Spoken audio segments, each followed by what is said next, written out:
ছেলে ভার্সেস মেয়ে, ইগোর টক্কর। अभी मजा आएगा। আসসালামু আলাইকুম এভরিওয়ান। আজকে ঈদের সেকেন্ড ডে আর আমাদের এখানেও খেলা হচ্ছে। তো সারা দিন আমি পড়ে পড়ে ঘুমাচ্ছিলাম। তো এখন যাচ্ছি আমরা ঈদের খেলার ওখানে। চলো ওখানে গিয়ে আমি তোমাদের দেখাচ্ছি ঠিক কেমন হচ্ছে আমাদের এখানের খেলা। তারপরে আমরা সবাই মিলে বেরিয়ে পড়ি, সারাদিন ঘুমিয়ে ঘুমিয়ে কাটিয়ে সন্ধ্যাবেলা বেরিয়েছি, কারণ আমাদের এখানে সারাদিনই খেলা হচ্ছে। আমি বেরোই না, আমার কোনো ইচ্ছাও করেনি বেরোতে। তারপরে আমার ভাবির মেয়ে, মানে আমার বোনই হয়, ও আমাকে বললো চলো আপা আমরা ফাঁকাই যাই, খেলা দেখে আসি। তারপরে আমরাও রেডি সেডি হয়ে বেরিয়ে পড়লাম। এটা আমাদের পাড়ার মধ্যে। তখন দেখতেই পাচ্ছ আবহাওয়াটা কেমন, মানে একদম সন্ধ্যার গায়ে গায়ে মেঘ ঢাকা হয়েই এসেছে। তো আমরা দুজন মিলে কথা বলতে বলতে যাচ্ছিলাম। আর এই যে আমাদের রোড, মানে রোডের ধারেই আমাদের খেলা হচ্ছিল, আর আমাদের রোডের ধারেই তো বাড়ি। আর এই যে এখানে এত লাইট খাটিয়েছে, আমাদের এখানে এখন খেলা ভাগ হয়ে গেছে, দুটো পাড়াতে খেলা হয়। তো আমরা এখানেই থাকি, আমাদের অন্য পাড়ায় যেতে ইচ্ছা করে না। আর এবার আমাদের এখানে খেলাতে প্রচুর ভিড় হয়েছিল, কারণ লকডাউনের টাইমে অত ভিড় হয়নি। তারপরে এইখানে আমি আমার বোনটাকে বললাম যে একটু ভিডিও করে দে। আর সত্যি কথা বলতে এই লাইটগুলো লাগানোর কারণে ক্যামেরাটা ক্লিয়ার আসছিল না, কারণ যেহেতু লাল নীল হচ্ছিলো, যদি একটা রকম কালার থাকতো তাহলে ভালোই হতো। আর প্রচণ্ড ভিড় হয়েছিল, সবাই এই জায়গাটায় ফটো তুলছিল যেহেতু অনেক লাইট ছিল। তারপরে আমরা খেলার মাঠে চলে যাই। ওখানে আমার ছোটোবেলাকার বেস্ট ফ্রেন্ড ছিল, যার সাথে আমার খুবই টাইম অনেক কম কাটে। আর এইখানে দেখো, এইখানে বাচ্চারাই দড়ি টানাটানি রশ্মিটা পেয়ে ওদের মধ্যে দড়ি টানাটানি শুরু হয়ে গেছিলো।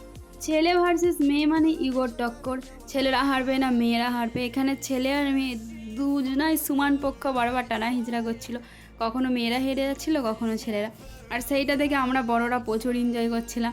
আর আমি ওদের ক্যামেরা যখন করেছি, ওরা তো আরও এক্সাইটেড হয়ে গেছে যে করবো। তারপরে ওখান থেকে বেরিয়ে আমরা আমাদের আর একটা যেখানে পাড়া আছে, তো ওখানে আমরা খেলা দেখতে যাচ্ছিলাম। এখানেও লাইটিং করেছিল, কিন্তু এখানে লোক সংখ্যা অনেকই কম ছিল। তো এই দিকে অত যেতে আমাদের ভালো লাগে না, কারণ এপাড়ার মানুষ ওপাড়ায় যায় না, ওপাড়ার মানুষ খেলার সময় এপাড়ায় আসে না। খুব কম এরকম আছে, যারা ছেলেপুলেরা আছি আমরা তারা যাতায়াত করি। তারপরে আমরা ওই পাড়ার যখন যাই দেখি ওখানেও ভালোই সুন্দর লাইট করেছিল, ওখানেও বাচ্চা বড় বউ সবার খেলা চলছিল। কিন্তু এখানে তখনটা পুরো ফাঁকা, ওখানে সেরকম কেউ ছিল না। আর এটা হচ্ছে কি যে আমাদের পাড়াতে 16 মোটরসাইকেল রেস। এই রেসটা দেখতে খুব ভালো লাগে। বাইক নিয়ে গিয়ে সবথেকে বেশি স্লো চালাতে পারে, আর ব্রেক লাগানোই যাবে না। আর মানে একটুখানি যাচ্ছে না, সবাই পড়ে যাচ্ছে। তোমরা খালি দেখো, আমি আমার ভয়েসটা বন্ধ করে দিচ্ছি, তারপরে এটা দেখো।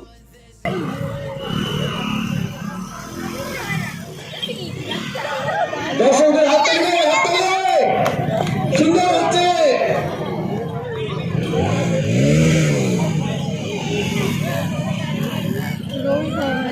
তো এইখানে সবাই আমাদের, এটা হচ্ছে ঈদের খেলার লাস্ট খেলা, যেখানে অনেক বহু রকম মানুষ বহু রকম সেজেছে। কেউ কংগ্রেস পার্টি হয়েছে, কেউ তৃণমূল পার্টি। এখানে ক্ষুদিরামের ফাঁসি সবথেকে এন্টিক ছিল, জঙ্গলি। এখানে দুটো রকম পার্টি ছিল আর ক্ষুদিরামের ফাঁসি ছিল। এখানে একটা মেসেজ তোমাদের সকলকে দেওয়া যায়, এখন আমাদের দেশের যে অবস্থা, হিন্দু মুসলিমের মধ্যে দাঙ্গা মারামারি কাটাকাটি, এটা নিজেদের ক্ষতি ছাড়া আর কিচ্ছু না। তো দেখো, ক্ষুদিরামের মতন অনেক যারা দেশের জন্য লড়েছিল, নিজেদের প্রাণ দিয়েছিল, আর আজকের ডেটে আমরা দাঁড়িয়ে হিন্দু মুসলিম এইসব করে করে নিজেদেরকেই মেরে ফেলছি। মানুষ মানুষকে হত্যা করছে, একবারের জন্যও ভাবছি না। কিন্তু নেতারা ঠিকই আছে, নেতাদের কোনো ক্ষতি হচ্ছে না, সাধারণ জনগণ নিজের ভুলের কারণে নিজেদের মানুষকে হারাচ্ছে। তো আমার একটাই কথা, কেউ জাত ধর্ম ভেদাভেদ এইসব হিংসা এইসব বন্ধ করে সবাই ভালো থাকুন, সুস্থ থাকুন। কারণ এই জিনিসটা আগে আমাদের মধ্যে ছিল না, এখন প্রচণ্ড পরিমাণে বেড়ে গেছে। তো আমার ভিডিও কেমন লাগলো অবশ্যই তোমরা জানাবে। আজকের জন্য এতটুকুই, আবার নেক্সট পার্ট।